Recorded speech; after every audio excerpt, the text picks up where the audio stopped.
And along those lines, let's take a look at a second example then.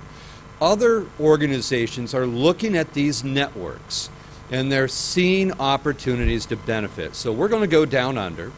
We're going to take a look at Kentucky Fried Chicken. So we have an American company in Australia, which I have loosely labeled as Asia Pacific. And we're going to take a look at their latest project, or latest product, the Cayenne Grill. What happened with the Cayenne Grill? Well, on June 13th, KFC went onto Facebook and they announced that they were going to give away free sandwiches in 3 different markets. I think it was Brisbane, Sydney, and Melbourne. I remember some folks in Perth blogging that they weren't included and they were unhappy about that. So these were the 3 markets, and they're going to launch what they were calling their most significant change to the KFC menu ever, is what they felt that this was. So here's an example that while stocks last, on Tuesday the 16th from 12 to 3, while most of us are working, you can go get a free sandwich, and while supplies last. So this was the basic idea behind the product launch. Now, what I'd like to illustrate, all we need to look at here are the colors and shapes. The numbers aren't that important. I'll give you the specific numbers in just a moment. But let's look at what's going on with Facebook in 2004. What this means is that the entire population of Facebook in 2004, basically 18 to 24 years old. It is a college publication or a college site. And the same thing is going on in 2005 and 2006. We're seeing a little bit of growth as it moves up to 30. I guess a few people are graduating. But it's still largely a college or post-college population. And at that point, right here, Australia is empty. There is no Facebook use in Australia. But as we come from 2006 to 2007, we see the tail on the distribution getting larger. We now have people above 30 starting to use Facebook, and we're starting to see a little bit of color in Australia, meaning people are actually using Facebook now. 2007 to 2008, look how Facebook flattens out. This has now moved across Gen Y, Gen X, baby boomers. We have a huge Facebook population, and we have a lot of color in Australia. So we've seen this particular channel move into the Australia market. And I just had a conversation with a Comscore representative from Asia Pacific, and he said it's been really interesting this year to watch what's happening in the social networking site.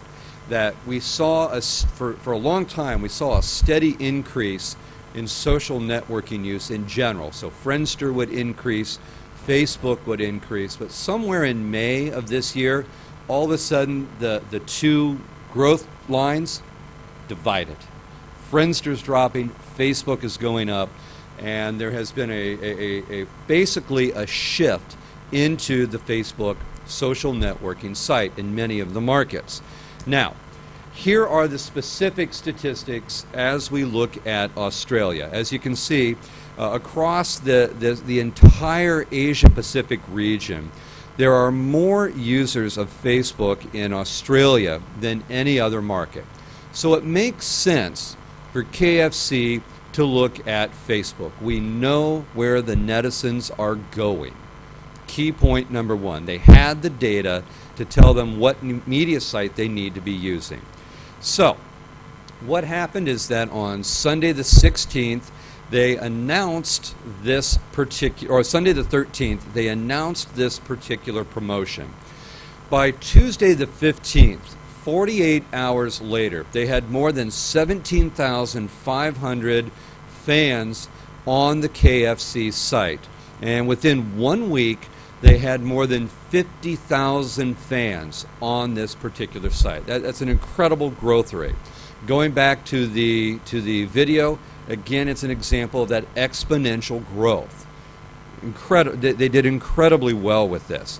And here's the site. I did a screen capture last night more than 86,000 fans associated with this site last night. Now, how many of you would like to have a network of 86,000 fans who are interested in your product? I assume that most everybody would raise their hands on that. This is a great position to be in if you're KFC. So here's a few statistics. Now what I did is I just did a screen capture from the official Facebook case study. These are not my slides. These are from Facebook. So as we look at it, here are the basic facts. The number of title clicks for this particular campaign, once it was over, 63,000. Now here's the stunning number. How many organic impressions did this particular campaign get? 13.7 million organic impressions. That blew my mind when I saw this. By an organic impression, think about Facebook. That when you open up Facebook, you have the news feed that comes up, right? And you can see what your friends are doing. So if your friends have, if your friends were one of the 63,000 who joined that particular KFC page, all of their friends could then go and see that. So they started counting the impressions. 13.7 million impressions. Stunning. Absolutely stunning. And the total impressions were 22 million. 22 million. So clearly, and the cost per impression, 56 cents. Very low. Very low. And you can just see how the media engagement went up on this. Very, very good growth in terms of people coming to the site, consuming the content, and viewing it. So KFC, I would say, has done something very well in terms of tapping into those networks which these technologies are now making available to us. But here's the catch. Here's the catch. Australia, in my mind, is culturally a Western country. Even though it may be on this side of the globe, it is culturally a Western country. And if we look at the most popular sites in Australia, they are largely Western sites. They're going to, the ecosystem is going to look a bit like this particular ecosystem from the United States. So if we were going to be talking about blogs, for example, it's going to be WordPress and Blogger. If we're looking at social networking sites, it's going to be Facebook and MySpace. If we're talking about social bookmarking, it's going to be Delicious. If it's podcasting, we're going to be looking at iTunes. All of the classic Western media sites that a lot of people are using, that's what you're going to see in Australia as well. But look at what happens when we switch to China.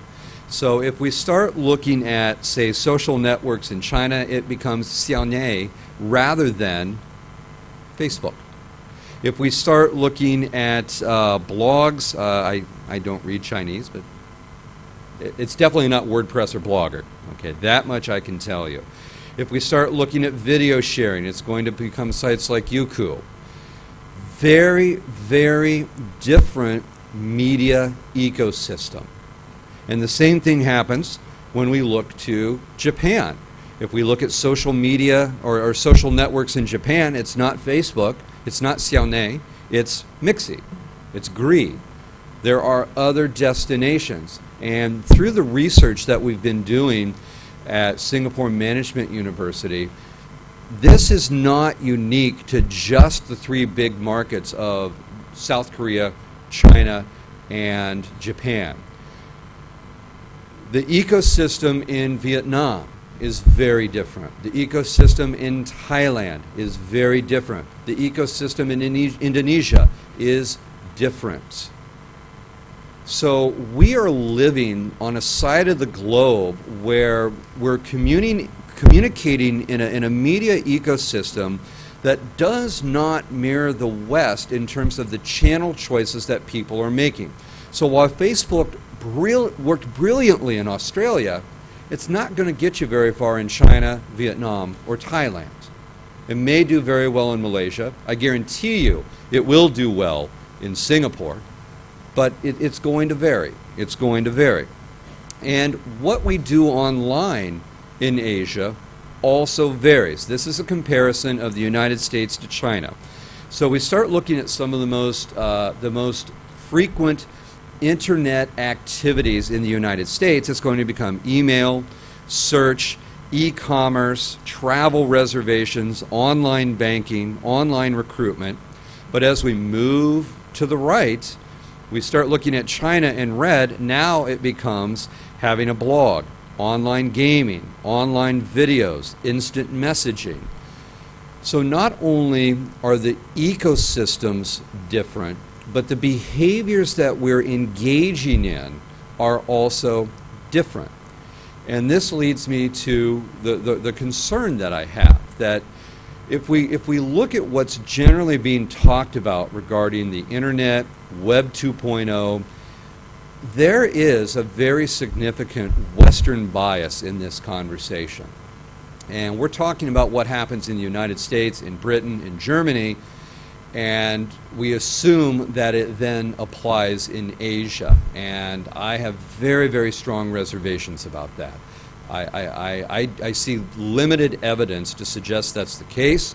And if it is the case, it tends to be in countries that have already positioned themselves with a relatively strong Western focus. Singapore being a good example of that. Hong Kong being another good example of that. So it's very important to realize that we're talking about these media within a part of the world that is not only incredibly diverse. I just crossed the causeway and I'm in a whole different world. Very different, very different. So it's an incredibly diverse region. We have an amazing number of languages. Actually, there are more than 2,000 languages spoken in Greater Asia. That's stunning. More than 2,000. But the digital divide exists. We can't reach everybody because 2/3 of the world's poor are also in Asia. So there's an amazing issue in terms of the digital divide. And of course, then the ecosystems and the use of these digital tools within those ecosystems also varies. So we need to step back and think very carefully about our environment. We need to invest in a little bit of data that will tell us what channels people are going to and what are they doing on those channels. So if you want your organization to get active online, from my point of view, those are the two most important questions: where to go and what to do. In Singapore, I did some very basic data collection, and what I discovered is that outside the walled gardens, these fairly semi-private communities of Facebook, Singaporeans don't like to reveal themselves online very much. It's a small portion that does. Well, that's important to know, because if you create a media destination and you say we're going to rely on user-generated content and nobody wants to get involved, you have a problem. So if you create the site, you're responsible for generating the content. But of course, there are exceptions to that.